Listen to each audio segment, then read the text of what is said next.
তো হ্যালো বন্ধুরা, আমি হলাম বৃষ্টি আর তোমরা দেখছো আমার একটা ছোট্ট মিনি ব্লগ। তো চলো, প্রথমেই আমি কি করলাম, জামা কাপড়গুলো নিয়ে চলে আসলাম।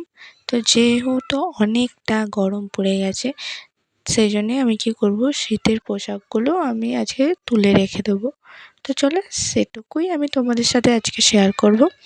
যাই হোক, এখন তো গরম মানেই পাখা চালাতে হবে। আমি পাখাটা চালিয়ে নিলাম। তারপরে দেখো, আমি যা শীতের পোশাক আমি ট্রলি ব্যাগে ঢুকিয়ে রেখে দেবো, কারণ ট্রলি ব্যাগটা আমাদের সেরকম কোনো কাজে লাগে না। তো তার মধ্যে আমরা কী করবো, ঢুকিয়ে রেখে দেবো। তো চলো, যেহেতু আমার আগে থাকতে ট্রলি ব্যাগে আমার শীতের পোশাক রাখার ছিল নতুন নতুন, তো সেগুলো আমি বের করে ভালো করে গুছিয়ে রাখবো। তো আগে বলো, তোমরা সব কেমন আছো? আশা করি ভালো আছো, আর আমিও অনেক অনেক ভালো আছি। তো চলো, আমি ওগুলোকে বের করে নিই। বের করে নেবার পর দেখো, আমার সব গোছানো হয়ে গেছে অলরেডি। সেরকম জায়গা হচ্ছে না।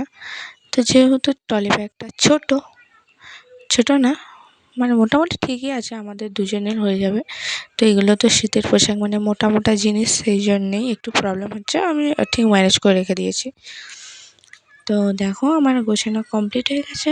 তারপরে কি করব, গোছানো হয়ে গেছে, আমি একটু ঝাড়ু দিয়ে ঝেড়ে নিলাম। দেখো, একটু ঝাড় দিয়ে নিলাম। তো বিকালে এটা আমাদের ওপর ঘরে যেরকম মানে কোনো নোংরা হয় না, যেহেতু, তবুও আমি একটু ঝাড়ু দিয়ে ঝেড়ে নিলাম। তো বন্ধুরা, ভিডিওটা এই অবধি। ভিডিওটা ভালো লাগলে একটু লাইক কমেন্ট করতে ভুলবেন না। তো অনেক দিন পরে ভিডিওটা দিলাম। তো ভিডিও আসছে তোমাদের জন্য। প্লিজ আমার ভিডিও তোমরা দেখছো, লাইক করছো না, প্লিজ লাইক করো।